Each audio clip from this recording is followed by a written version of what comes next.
మీ తాకట్టు బంగారాన్ని విడిపించిన 30 నిమిషాల్లో క్యాష్ ఇవ్వబడును. కొమ్మూరి గోల్డ్. ఏ పని చేయడానికైనా కానీ ఒక విజన్, ఒక టైం లైన్ అనేది చాలా ముఖ్యం. ఇప్పుడు ఆంధ్రప్రదేశ్ ప్రభుత్వం ఒక టైం లైన్ని ఫిక్స్ చేసుకుంది. 2024లో ఎన్నికలు జరిగిన తర్వాత ఫలితాలు వచ్చి కూటమి ప్రభుత్వం ఏర్పడ్డాక 2024, 25 ఈ 2 సంవత్సరాలని ఎన్నికల హామీల అమలు అనేటువంటి ఎజెండా పైన ఎక్కువ ఫోకస్ చేసినట్టు కనిపించింది. ఆ క్రమంలోనే వరుసగా ఆ సీక్వెన్స్ దాంతోపాటు పనులు చేసుకుంటూ వచ్చింది. ఇప్పుడు 2026లో భోగాపురంలో అల్లూరి సీతారామరాజు ఇంటర్నేషనల్ ఎయిర్పోర్ట్ని ఆవిష్కరించింది. అలానే ఇప్పుడు ప్రతి సంవత్సరం ఒక మెగా ప్రాజెక్ట్ని ప్రజల ముందుకు తీసుకొచ్చేటువంటి టైం లైన్ని AP CM Chandrababu Naidu announce చేశారు. ప్రధానంగా ఈ వేడుక ఎంత గొప్పగా జరిగిందంటే 13,000 మంది పిల్లలతో చేసినటువంటి ధింసా నృత్యం ప్రపంచం మొత్తానికి కూడా ధింసా నృత్యానికి సంబంధించినటువంటి విశేషాలు తెలుసుకునేటువంటి ఆస్కారం కలిగించింది. గిన్నిస్ బుక్ ఆఫ్ వరల్డ్ రికార్డ్స్లో చోటు దక్కించుకుంటుంది. ఇది ఒక రికార్డ్ అయితే ప్రభుత్వం ఆవిష్కరించినటువంటి ఎయిర్పోర్టు కేంద్ర ప్రభుత్వం, రాష్ట్ర ప్రభుత్వం, జిఎంఆర్ గ్రూప్ సమన్వయంతో దాదాపు 5,600 కోట్ల వ్యయంతో ఇటు విమానాశ్రయం, పరిసర ప్రాంతాల అభివృద్ధి, కనెక్టింగ్ నెట్వర్క్ ఇవన్నీ కూడా జరిగినాయి.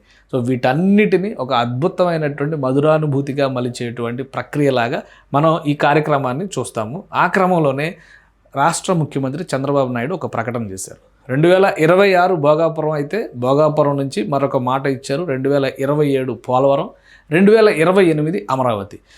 ఈ 3 టైం లైన్లు ఆంధ్రప్రదేశ్ ముఖ చిత్రాన్ని మార్చేటువంటి ప్రక్రియలు. అంటే ఇవే ఉంటాయా, ఇంకేమి ఉండవంటే అవి కూడా చాలా ఉన్నాయి. ఎందుకంటే కోడిగుడ్డు మీద ఈకలు బీకేటువంటి ప్రశ్నలు చాలా ఎదురవుతాయి కాబట్టి ఒక క్లారిటీ ఇస్తుంది అనమాట. ఈ 3 టైం లైన్లు ఆంధ్రప్రదేశ్ చరిత్రను ఎలా మారుస్తాయనే దానికి ఒక క్లారిటీ ఇచ్చే ప్రయత్నం. ఇది ఏఐ జనరేటెడ్ కాబట్టి కొన్ని మిస్టేక్స్ ఉంటాయి, దాన్ని పెద్దగా పట్టించుకోవాల్సినటువంటి అవసరం లేదు.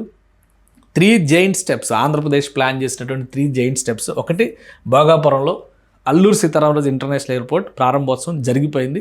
కమర్షియల్ ఫ్లైట్ ఆపరేషన్స్ ఆగస్టు 17వ తేదీ నుంచి మొదలవుతున్నాయి. సో అది ఏ విధంగా మారుతుంది, ఒక ఎయిర్పోర్ట్ వస్తే ఏం జరుగుద్ది అనుకునే వాళ్ళకి సమాధానం ఏంటంటే ఈ ఎయిర్పోర్టు ఆ రీజియన్ ఎకానమీని మార్చబోతుంది. ఎందుకంటే ఇది కేవలం ఒక ఎయిర్పోర్ట్ కాదు, ఏవియేషన్ హబ్గా డిజైన్ చేశారు. అక్కడ ఏవియేషన్ రంగానికి సంబంధించినటువంటి యూనివర్సిటీలు, హాస్పిటాలిటీకి సంబంధించినటువంటి పెద్ద పెద్ద వ్యవస్థలు రాబోతున్నాయి. దీంతో పాటు ఏరోస్పేస్ డిఫెన్స్ పార్క్ని డెవలప్ చేయబోతుంది జిఎంఆర్ గ్రూప్. సో అది వస్తే మరిన్ని పరిశ్రమలు వస్తాయి. దీనికి అనుబంధంగా రాబోతున్నటువంటి గూగుల్ డేటా సెంటర్స్ కానీ ఇతర డేటా ఎకోసిస్టమ్స్ కానీ ఇవన్నీ కూడా ఎయిర్పోర్ట్ రాకపోకల్ని, రష్ని మరింత పెంచుతాయి. కాబట్టి ఉత్తరాంధ్రకి ఇది ఊపిరిలూదేటువంటి ప్రాజెక్ట్ కాబోతుంది. అటు పర్యాటకానికి కానీ, ఇన్ఫ్రాస్ట్రక్చర్ కానీ, లాజిస్టిక్స్కి కానీ అన్ని రకాలుగా కూడా ఉత్తరాంధ్రకు ఒక కొత్త ఐడెంటిటీని తేబోతుంది. పైగా జియోగ్రఫికల్లీ 3 రాష్ట్రాలకి ఇది ఆయువు పట్టుగా మిగిలేటువంటి ప్రదేశం. ఇటు ఛత్తీస్గఢ్, ఇటు ఆంధ్రప్రదేశ్, పైన ఒరిస్సా, ఈ 3 రాష్ట్రాలకి కూడా సేవలు అందించేటువంటి కీలక ఎయిర్పోర్ట్గా ఇది మారబోతుంది. ఎంఆర్ఓకి సంబంధించినటువంటి వ్యవస్థలు ఇక్కడికి వస్తున్నాయి. కార్గో హ్యాండ్లింగ్ సంబంధించి ఇప్పుడే 25,000 టన్నుల కెపాసిటీ ఉండేటువంటి కార్గోని షిప్ చేసే విధంగా ఇక్కడ ప్లానింగ్ చేశారు. 60 లక్షల మంది ప్రయాణికులు సంవత్సరానికి హ్యాండిల్ చేసే విధంగా ఫేజ్ 1లో స్టార్ట్ అవుతుంది. సో ఇది ఎయిర్పోర్ట్కి సంబంధించిన ప్రత్యేకత. ఇక రెండోది, పోలవరం వస్తే ఏం జరుగుతుంది అంటే నీటి భద్రత, వ్యవసాయ విప్లవం, దాంతోపాటు ఇందులో విద్యుదుత్పత్తికి సంబంధించి మొదటి విద్యుదుత్పత్తి వ్యవస్థకి సంబంధించి చూస్తే ఇది బహుశా దేశంలో కడుతున్నటువంటి అతిపెద్ద బహుళార్థక సాధక ప్రాజెక్టు పోలవరమే అనేటువంటి నమ్మకం ఉంది. సో అది 2027 మార్చి 31 నాటికి పూర్తి చేసి నీళ్ళు ఇస్తామని చెప్తున్నారు. లక్షల ఎకరాలకు సాగు వస్తుంది, పలుకు జిల్లాలకి తాగునీటి భద్రత వస్తుంది. పారిశ్రామికంగా కూడా విశాఖపట్నం లాంటి నగరాలకి ఊతమిచ్చేటువంటి ప్రక్రియ అవుతుంది. 960 మెగావాట్ల విద్యుదుత్పత్తికి కేంద్రం అవుతుంది. కృష్ణా జలాలని ఒకవేళ కృష్ణా డెల్టాలో నీటి కొరత ఉంటే గోదావరి జలాల మళ్లింపు ద్వారా రాయలసీమ కరువును కూడా తీర్చేటువంటి ఇది ఒక విధంగా ప్రాణవాయువు, ప్రాణనాడిగా మారుతుందన్నమాట. సో అది ఇది. తర్వాత అమరావతి అనేది భవిష్యత్ రాజధాని, భారతదేశానికి ఒక ఆదర్శవంతమైనటువంటి ఆధునిక నగరాల నిర్మాణానికి మూలసూత్రం కాబోతుంది అమరావతి అని చెప్తున్నారు. ఇక గవర్నమెంట్ కాంప్లెక్స్ కానీ, అక్కడ రాబోతున్నటువంటి క్వాంటమ్ రెవల్యూషన్ కానీ, ఐటీ సెక్టార్కి సంబంధించి కానీ, ముఖ్యంగా ఇంటర్నేషనల్ స్టాండర్డ్ ఎడ్యుకేషన్స్ కానీ ఆంధ్రప్రదేశ్ ముఖ చిత్రాన్ని మార్చేటువంటి అంశాలు కాబోతున్నాయి. వీటితో పాటు మ్యానుఫ్యాక్చరింగ్ ఇండస్ట్రీకి సంబంధించి దాదాపు 20 లక్షల కోట్ల రూపాయలు విలువైనటువంటి పెట్టుబడులకి ఒప్పందాలు కుదిరినాయి.